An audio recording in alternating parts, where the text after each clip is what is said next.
Hello everyone. I'm sick, but I wanted to talk to you guys. I know I haven't been here for a while, but dang,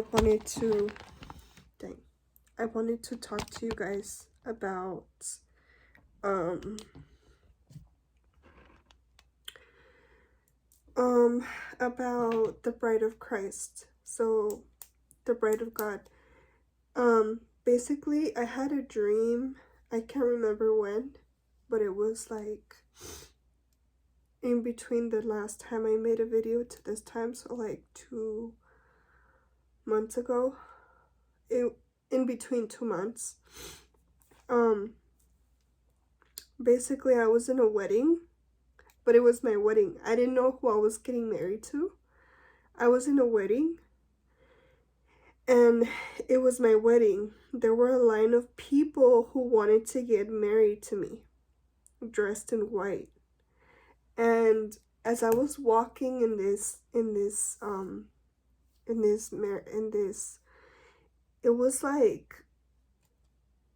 like out of a dream. Like the whole wedding was beautiful. It had flowers, just beautiful flowers. And every person, the line that I saw that of people who wanted to get married to me had roses with them. And it was like God was gifting them to me. He was using them to gift me flowers, but that didn't mean that I was getting married to them. But they were still in line. Hopefully, hopefully that in hopes that I would get married to them. And this basically signifies all the people that I thought I was gonna get married to, and that it didn't work out. And basically, I just remember, there was even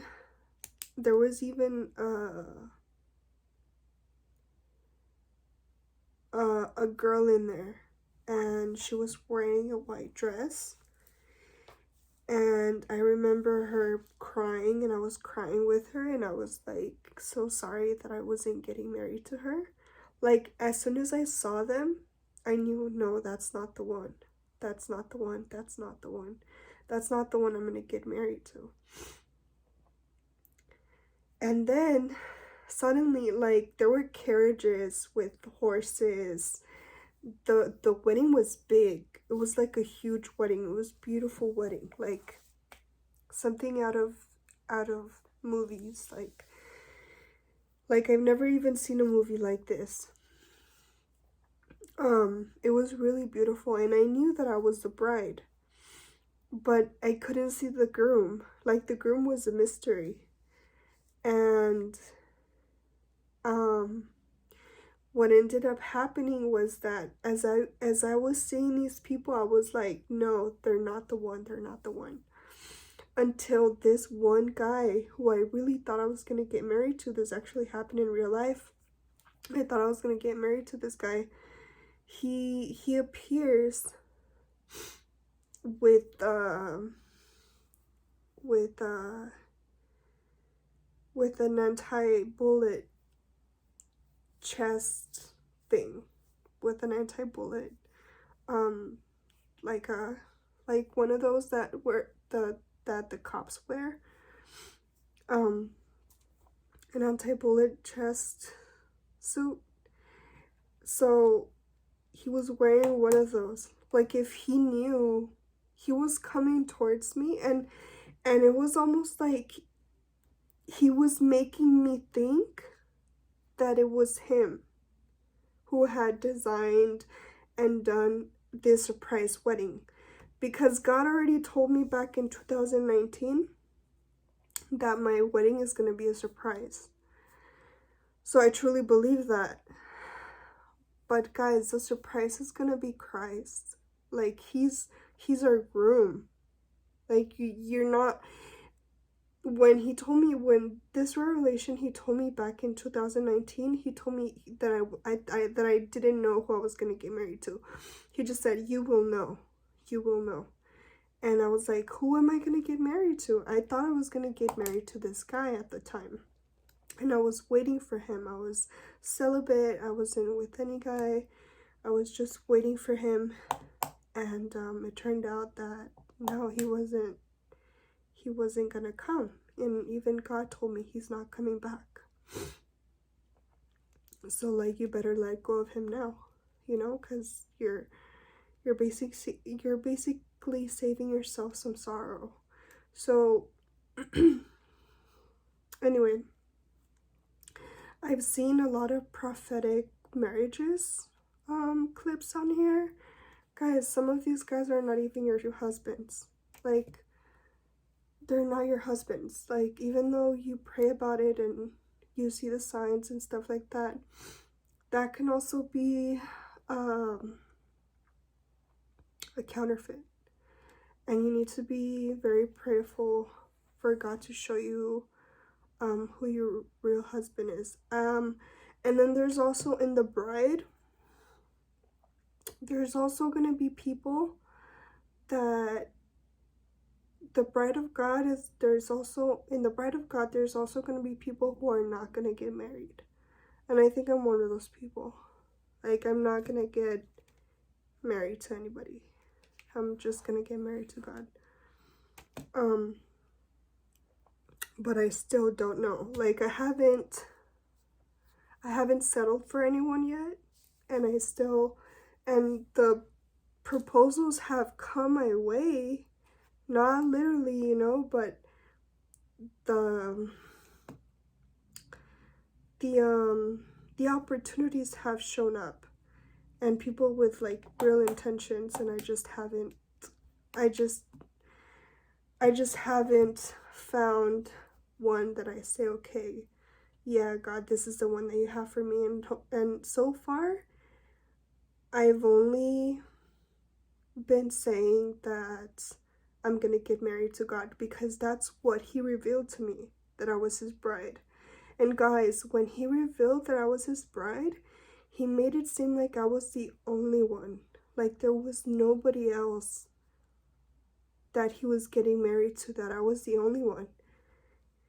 And I know in the Bible it says there's more people as a bride, but to be honest with you, like, I thought I was the only one. I thought it was the only one that I was getting married to him. And this is gonna be for another video because this video is already gonna be too long. So anyway, back to the dream. So in the dream, as I was denying all these people, rejecting all these people, I wasn't rejecting them. I was actually having a lot of love for them, but I knew that they weren't my husband. And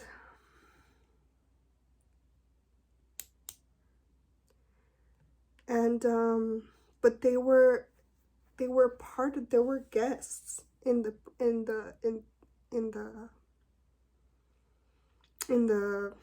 wedding. But it was almost like a journey, like a spiritual journey that I was in.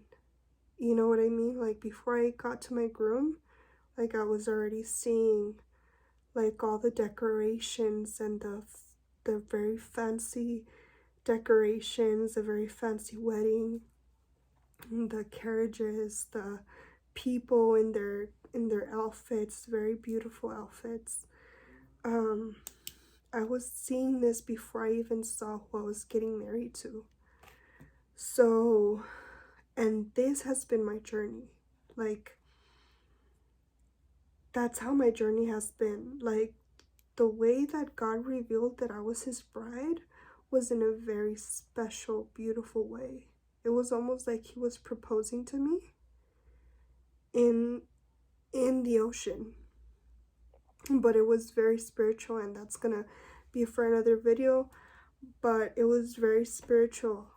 And I'm learning more about the 144,000 in the Third Testament.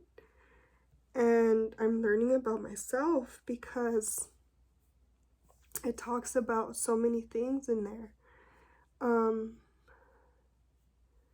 Yeah, it talks about so many things in there, like the 144,000, they look like they have no religion, and that's kind of me. Like, you see these people going to different churches, and that's kind of me. Like, I don't have a religion.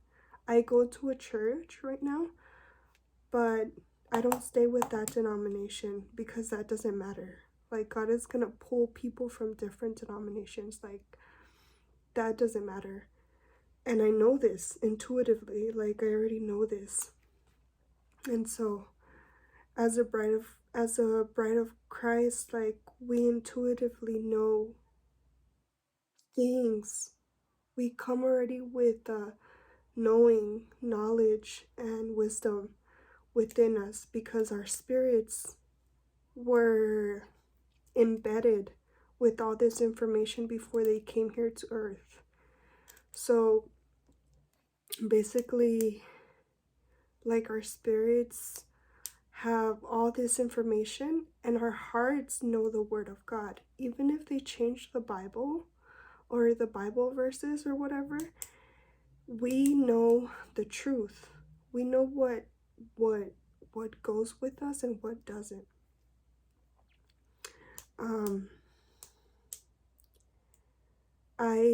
I'm very, we're not here to talk about the 144,000, but it's gonna talk about it. Like, I am gonna talk about it, but I'm not gonna go too much into detail. That's gonna be for another video.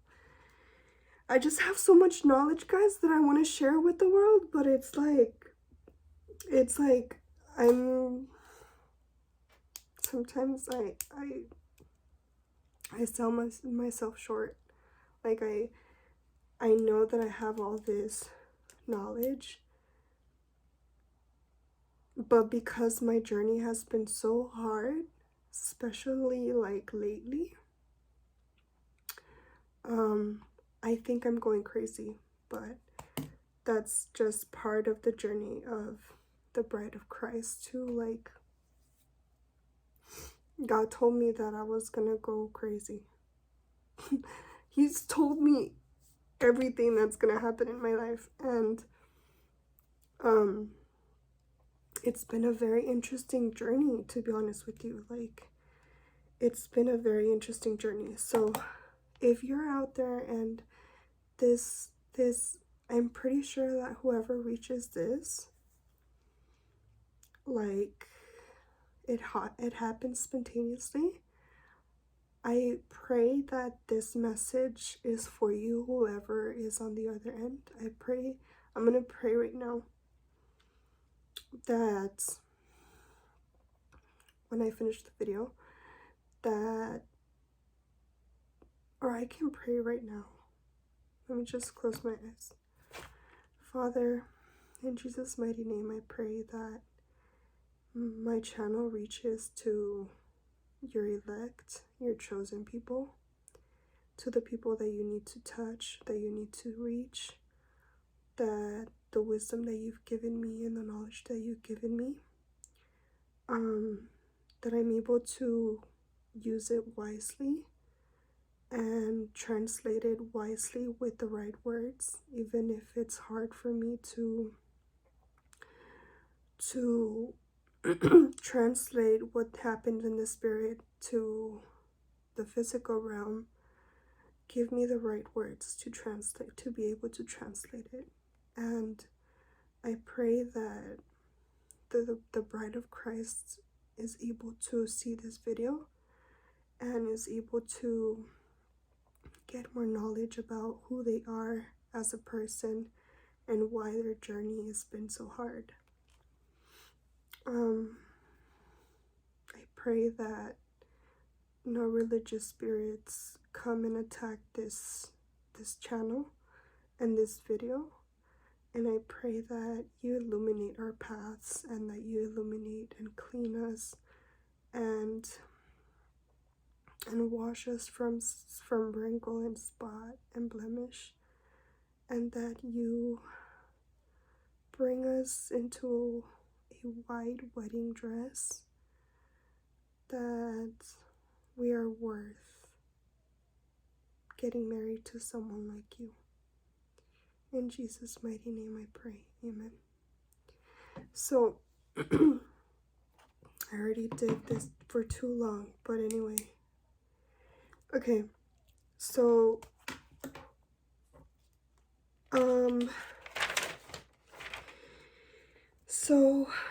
basically, so this guy, right? Back to the dream. I'm going back to the dream. So this guy, he comes up to me and he says, "Are you ready?" Like he was the one. He was coming at me like there's no, like, not like the other persons that were like, "Oh, please let me be the one," you know? He wasn't coming with me with that spirit. He was coming with me with, like, lifting up his neck, you know? Kind of like, "I'm the one. Like, are you ready?" And making me think that everything that I saw, everything that I was seeing, and everything, he had planned all this out. Like he was the one putting the carriages, he was the one decorating the, like, he was the one who was surprising me. And as soon as I was like holding his hand ready to like go down the aisle, and the aisle was beautiful as well, like it was with carriages and it was like full of people, like there were a lot of witnesses, and I think this is what this meant, like witnesses, like the witnesses of God. There's gonna be witnesses up there too. But it was just funny because as soon as I grabbed his hand, even the horses started to like made a noise to like stop, like everybody stopped. It was almost like there was a silence and everybody just stared at both of us. And that's kind of my journey with God. And everybody just stared at both of us. Like, really?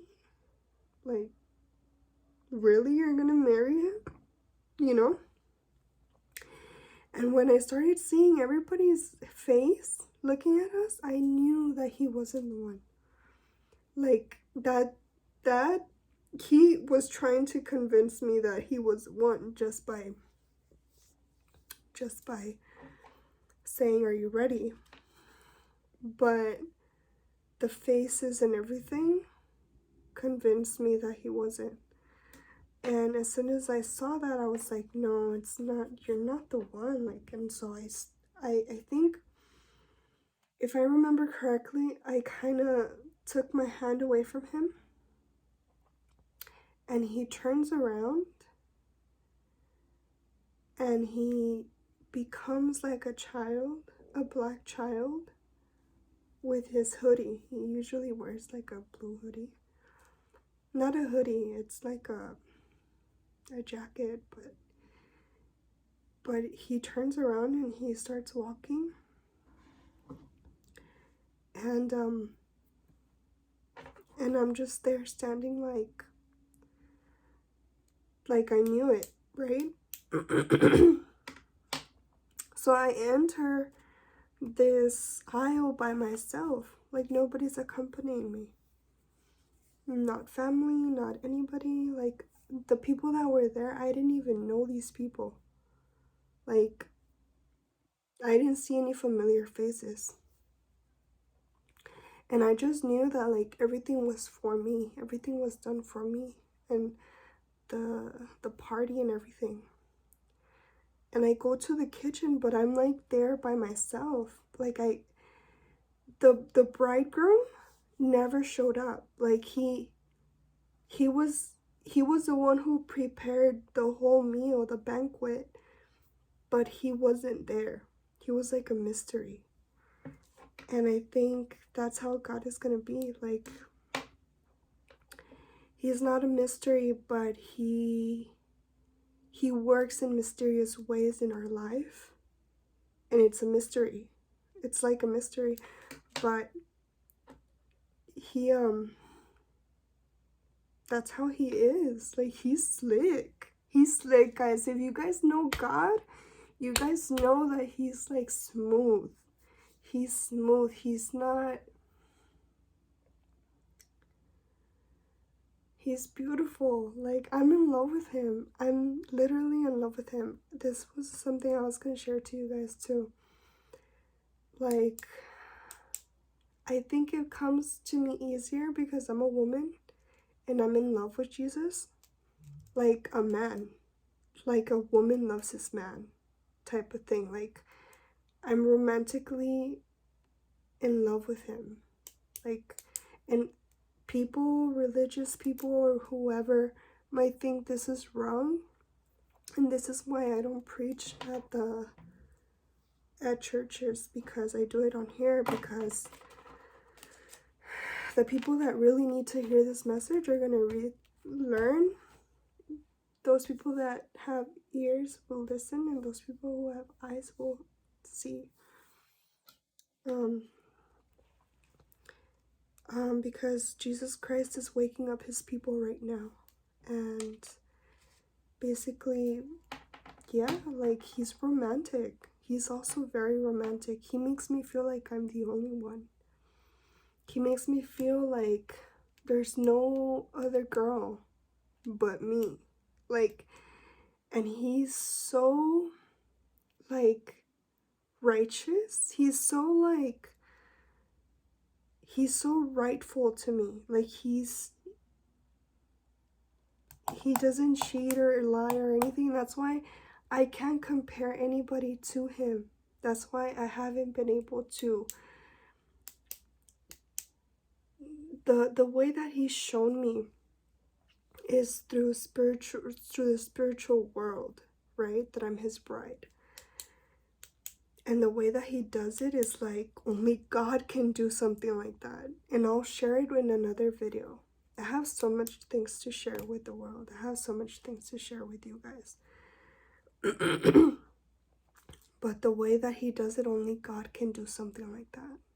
And I'm in love. Like, I'm in love. I'm in love. I'm in love. Like, I'm in love. Even if people think I'm crazy,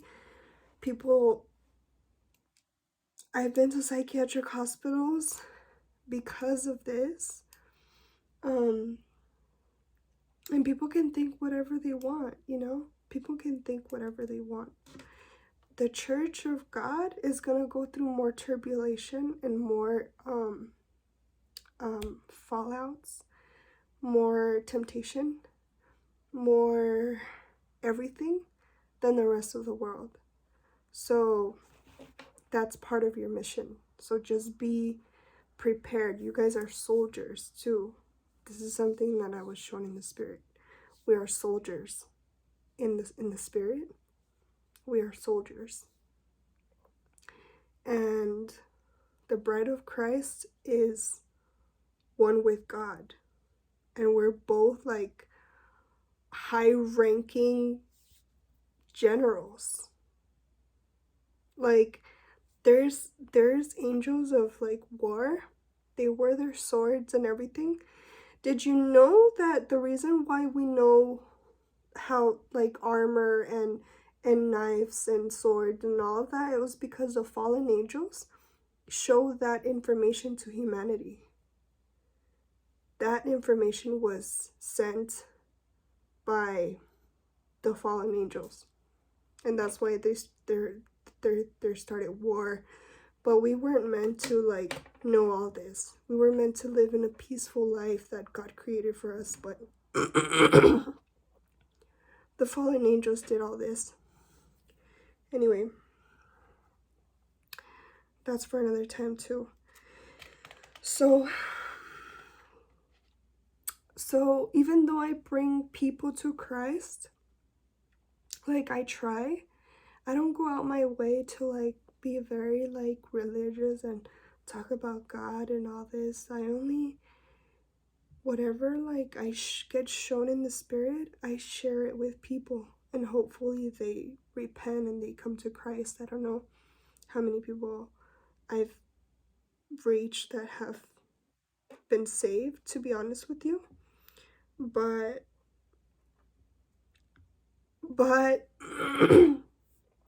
like when I see God is like a fountain of water, of living water in a desert full of thirsty people. When you see this fountain, you want to drink of it, but when you know that this fountain of water, of clear crystal water, beautiful water, sweet water, is never going to end, you want more people to come and take it so that they don't die, right? That's exactly, the water is Christ, and that's how I view Christ, like a fountain of living water, where I don't want anybody to die, and I want everybody to try and drink from this water, because it's never ending. It's never gonna end. So I don't want to be greedy with this water, you know? I want to share it with the world. But something happens with me, and I don't know if it's a godly jealousy, but I've seen myself getting jealous with other women that that seem to be like the bride of Christ. And he gets jealous with me, and it's even in his word.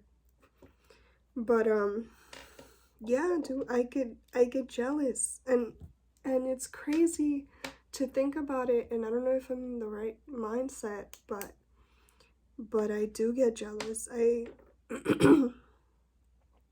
find myself getting jealous of him, but it's not a jealousy that I don't want people to know about him. I want people to know about him. It's more of a romantic jealousy, like how you get jealous with your husband, you know, or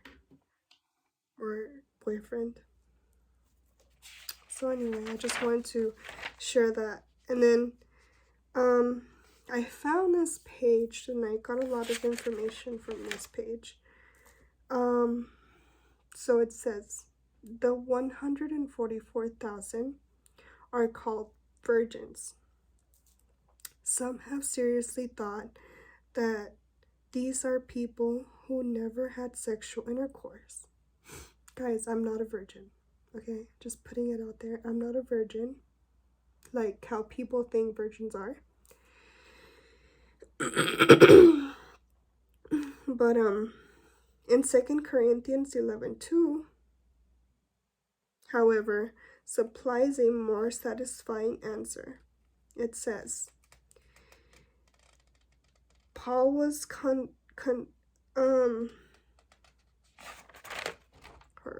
on.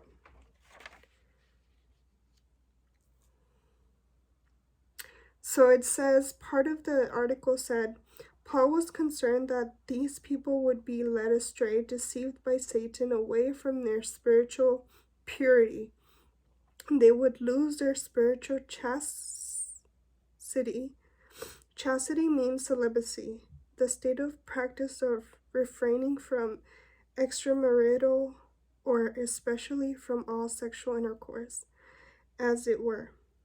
So that's what chastity means. So they would lose their spiritual chastity, as it were. They would begin fornicating spiritually with the world. I am jealous for you with godly jealousy. I promised you to one husband, to Christ, so that I might present you as a pure virgin to him. So that's what the verse says.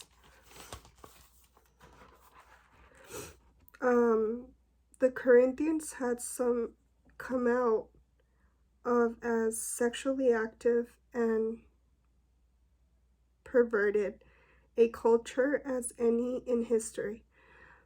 But Paul says that his goal was to present them as a chaste virgin to Christ. So Ephesians 5. So basically what this is saying is that, like, the word is not referring to an actual virgin who's never had sex, but a virgin who's defiled herself with the world by sin. But Christ is going to wash over that sin by his word, and he's going to basically clean her from wrinkle and blemish and spot. And so it's a group of sinful people, but they're going to be cleaned from that. And they've been chosen before the beginning of time. So in Ephesians 5:24-26 says, shows the people of the church defiled by sin becoming unspotted, unwrinkled, holy, and without blemish. Ephesians 5:24-26 says, therefore, as the church is subject unto Christ, so let the wives be their own husbands in everything. 25, husbands, love your wives, even as Christ also loved the church and gave himself for it, that he might sanctify and cleanse it with the washing of water by the word. Guys, I'm going to stop it there, but I'm just going to add this just a little bit. I felt literally when God was washing me, because he did it in the ocean. Like, that's how beautiful he is. He did it in a special, beautiful ocean in Miami. And I literally felt when he was washing me, and I was in the spiritual world. I literally felt when the water was coming over me and washing me for my sin. And it's a constant, I should have never sinned after that. Like, he washed me once and that was it. But I'm more tempted than anybody else. So and I learned this in the third testament. I recommend it. You should get into that. It talks more about the 144,000. It talks more about the bride of Christ. It talks even about the Mexican culture. So it doesn't talk about the Mexican culture. It talks about how they're part of the chosen people, but so is all the rest of the world. It's not just Israel. It's a spiritual Israel. It's a reincarnation. So it's a lot. But basically, I literally felt, and I felt when he anointed me as well. I felt I felt the oil in my forehead when he anointed me. And it was beautiful. It was so beautiful. But, so anyway, back to this. Unspotted, so 27 says, that he might present it to himself a glorious church, not having spot or wrinkle or anything, but that it should be holy and without blemish. So ought men love their wives as their own bodies. He that loveth his wife loveth himself. Guys, when I saw Christ for the first time in a vision, he was like about to die for me. It was like before the crucifixion. And it was almost like he wasn't dying for anybody else but me. And that's the type of love, a sacrificial love that he's talking about to men that have wives. to love their wives more than themselves, or as themselves. So he loved himself. Christ loved himself so much. That's how much he loved himself as well. Because he loved himself as he loved his wife, and he died for his wife on a cross. How romantic is that? I know you guys think whatever, but that's romantic. Like, dying for your wife so that she doesn't go to hell is so romantic. It's beautiful. It's like, it's honestly beautiful. It's the best thing that anybody can do for you. And I can't find anything like that in here, you know? It's obvious he's God, and that's the type of God we serve. That is a God. That is a God, like someone that, and I can't believe that he's not arrogant, that he's not like other kings that we see here. He's humble, like he's perfect. What we think is perfect in this material sphere, in this material world, is not perfect. Like, we perfectionize all these celebrities that we see on TV, and they're not perfect. Like, perfect is Christ. Perfect is being humble. Perfect is being serving others, is giving yourself for others. I know it sounds like so Christian and whatnot, but it's the truth, and that's the God we serve. Can you believe that? Can you believe that someone who can literally have the power to kill you by supernatural power right now without using the knife or gun or anything, can just kill you? Someone who has the power to kill you in an instant wants to serve you instead, like a king. You know, those kings that we see on TV that have this kind of power, they kill people. Like, if they feel like it, they just grab their soldiers and kill them. But we don't serve a king like that. We serve a king who loves, who wants to bring more people to his kingdom. And this is the reason why I'm sharing all the things that I've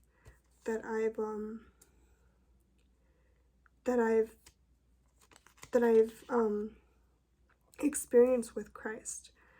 I'm gonna be sharing more, but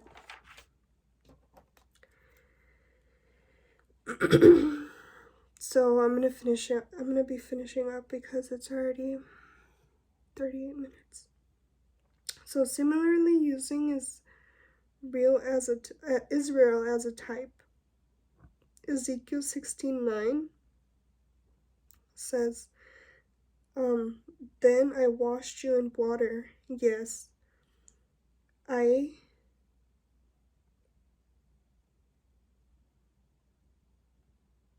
thoroughly washed off your blood, and I anointed you with oil. So like I said, I felt when this was happening. Shows Christ cleaning up his bride, clean sinners, comprise the 144,000, and they are designated as virgin. So yeah, guys, it's basically, to sum up this video, it's not the bride of Christ is not a virgin without like having any sexual sin, any sex. It's just a person, a group of people who were sinners and were cleaned off from the sin. So Thank you so much, guys, for watching, and I hope to see you in the next video.